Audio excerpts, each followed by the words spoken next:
Mass മോട്ടോഴ്സിൽ നിന്നാണ്. നമ്മുടെ Honda active വണ്ടി അത് രാവിലെ സ്റ്റാർട്ട് ചെയ്യുമ്പോൾ നമുക്ക് സ്റ്റാർട്ടിങ് കംപ്ലയിൻറ്റ് കൂടുതലായിട്ട് കാണിക്കുന്നു. അതേപോലെ തന്നെ കുറേ നേരത്തേക്ക് ഒരു ഏർപിടുത്തം പോലൊരു കംപ്ലയിൻറ്റ് നമ്മൾ ചെക്ക് ചെയ്യുമ്പോൾ ഓൾറെഡി കംപ്ലയിൻറ്റ് ഉണ്ടായിരുന്നു കേട്ടോ.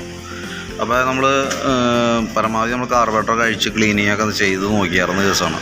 എന്നിട്ട് നമ്മൾ കാർബറേറ്റർ റീപ്ലേസ് ചെയ്ത് വെച്ചിട്ടുണ്ട്. പുതിയ കാർബറേറ്ററാണ് ഇപ്പോൾ വെച്ചേക്കണം കേട്ടോ. അതിനുശേഷം കറക്റ്റായിട്ട് നമുക്കൊന്ന് ചെക്ക് ചെയ്ത് നോക്കാം. അതിൻ്റെയാണ് കംപ്ലയിൻറ്റ്, വേറെ ഒന്നുമല്ല. അത് മാറ്റി കഴിയുമ്പോൾ ഓക്കെയാണ്. ഒറ്റയടിക്ക് സ്റ്റാർട്ടിങ്ങും വേറെ മിസ്സിങ്ങോ പ്രോബ്ലമോ കാര്യങ്ങളൊന്നുമില്ല.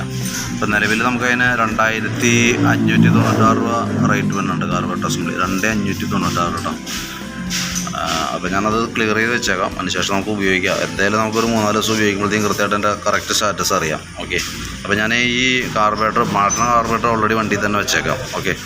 എന്തെങ്കിലും വ്യത്യാസങ്ങളുണ്ടെങ്കിൽ നോക്കിയിട്ട് പറയാം. അപ്പോൾ നമുക്ക് എന്താ വേണ്ടതെന്ന് വെച്ചാൽ നോക്കിയിട്ട് അതനുസരിച്ചിട്ടുള്ള രീതിയിൽ നമുക്ക് ചെയ്യാം.